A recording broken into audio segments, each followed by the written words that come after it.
Good morning, everyone, ladies, gentlemen, ambassador. Thanks for coming here, taking time. I think this is a great event. I'm the director of the NATO Strategic Direction South Hub, Brigadier General AYDIN from Turkey, Turkish Army. And it's my pleasure to have you here. This is an exciting moment because this is a joint event between ACT Allied Command Transformation and NATO Strategic Direction South Hub. And then this is an open framework discussion on misinformation, disinformation, and specifically focusing on China, Russia, plus others, information and disinformation campaign in the Sahel and in the region. I think this couldn't be timelier because of the things going on in the region. I think it's important that we discuss these issues. And for us, I think I need to emphasize that our focus is mostly what NATO can do. And then if there are policy recommendations for NATO, we will be happy to hear from you in how NATO deals with this threat and challenge in the South. And I want to provide a couple of points before I forget. And during this 2 days, we aim to enhance our common understanding of the potential medium to long-term challenges emanating from Russia, China, and others' misinformation and disinformation efforts. And this study day will explore how these efforts might impact the stability and socio-economic development of this fragile region or area as a whole.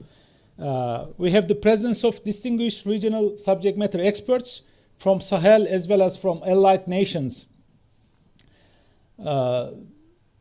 Information environment, these experts are coming from media, strategic communications, information environment, geopolitics, international relationship disciplines, and I hope we will share and create a comprehensive picture of the topic from a regional perspective. This is key. Regional perspective is key word here. And this study day aims to identify external actors who conduct misinformation, disinformation campaigns, examining their instruments, means, tactic, techniques, and their impacts on civil society. And as I highlighted again, ideally, pinpointing actions to counter these activities. Information disorder in Sahel is threatening the social fabric of the multi-ethnic societies.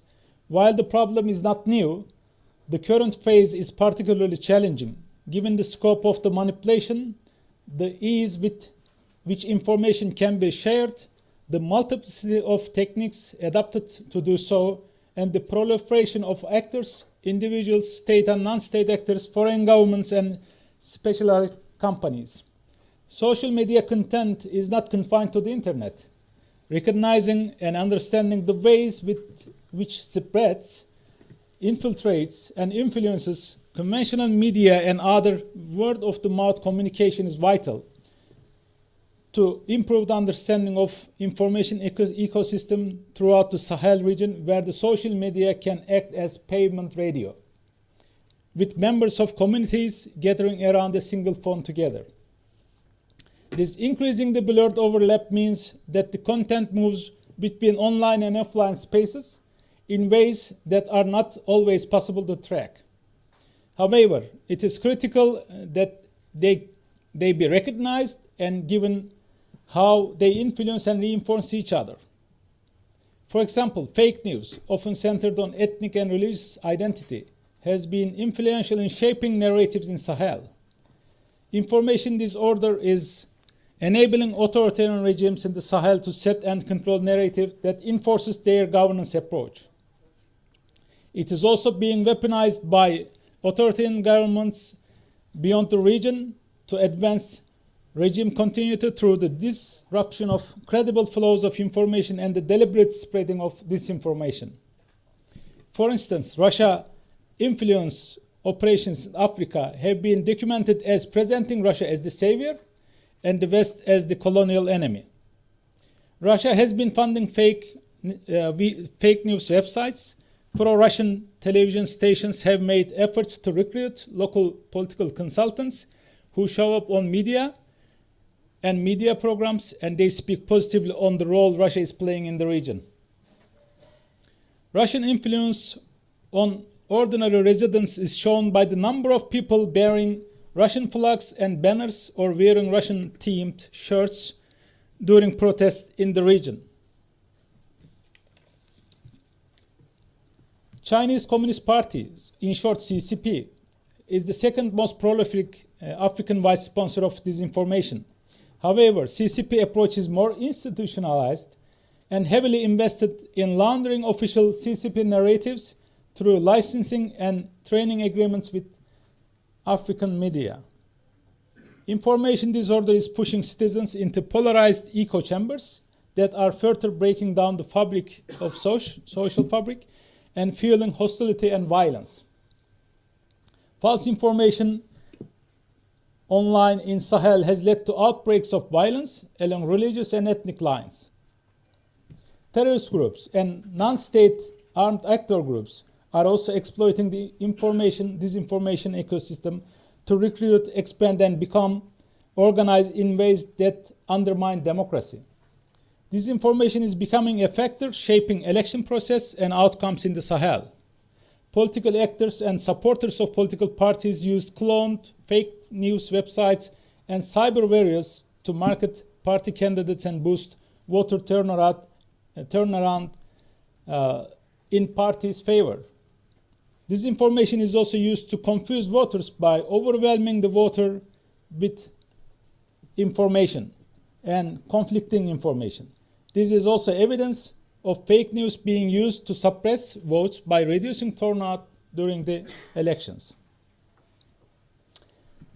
And this study day aspires to provide better understanding of the actors and the means used to influence the information domain, including what mechanisms and infrastructures are in place to fight misinformation, disinformation, and malinformation. This room is packed with experts, and our agenda is full of very interesting topics. Thank you for taking time coming here and joining us today. Let's get started. And I want to hand over to General DEVIN for his opening remarks. Thanks for coming. Good morning. I'm Major General Devin Pepper, Deputy Chief of Staff for Strategic Plans and Policy at NATO's Allied Command Transformation. Thank you for the opportunity to speak with you today, and welcome to beautiful Naples for our open study days. I wish I could be there with you. I would like to extend my gratitude to our hosts, the Open Perspectives Exchange Network and the NATO Strategic Direction South Hub. The topic of this event is Russian, Chinese, and other misinformation and disinformation efforts in the Sahel region. This conference is an opportunity for you, the subject matter experts, to exchange views and ideas freely amongst each other. We cast a wide net to get a rich set of views to inform our discussions. This conference supports NATO's aim to realize persistent 360-degree strategic awareness relevant to the alliance. Additionally, NATO prioritizes fostering practical relationships through dialogue with non-NATO actors for matters of mutual interest. I am confident your discussions during these study days will be both relevant and timely as they help enhance NATO's understanding of the potential challenges in the Sahel region posed by Russia, China, and other actors involved in misinformation and disinformation efforts. Your sessions will explore how these malicious efforts can affect regional stability, socioeconomic development, and supercharge misinformation and disinformation activity by additional actors. We are interested in hearing your thoughts on the actors of misinformation and disinformation campaigns, how they could conduct these campaigns, and what their impact is on governance and society, as well as the methods they use to spread corrupted information. I have 3 points for you to consider this week. First, Russia. There is no doubt that Russian misinformation efforts often promote narratives that portray Western nations as exploitive and ineffective in addressing local issues. Russian social media campaigns spread false narratives, often amplifying local grievances to foster distrust in Western interventions. This includes the spreading of conspiracy theories and claiming foreign entities are responsible for regional instability, thereby undermining local governments and promoting a more favorable view of Russia. Second, China. China often emphasizes its role as a partner in development, framing its investments in infrastructure and mining as beneficial. Chinese influence extends to controlling information through state-owned media, promoting a narrative that aligns with its foreign policy goals while suppressing dissent and criticism of its actions in the region. China's efforts to foster positive perceptions through cultural exchange programs and media initiatives include selective information that highlights China's contributions while ignoring potential negative impacts. Third, and more broadly, the misinformation and disinformation efforts in the Sahel region are multifaceted and serve various geopolitical objectives. They create significant challenges for stability, governance, and international cooperation in addressing the region's pressing issues. Through your discussions, our view of this region will come into greater focus and enable NATO's leadership to make more informed decisions relevant to the region and the European security. So your inputs matter greatly. I wish you all successful study days as you discuss and explore the intricate nature of this region.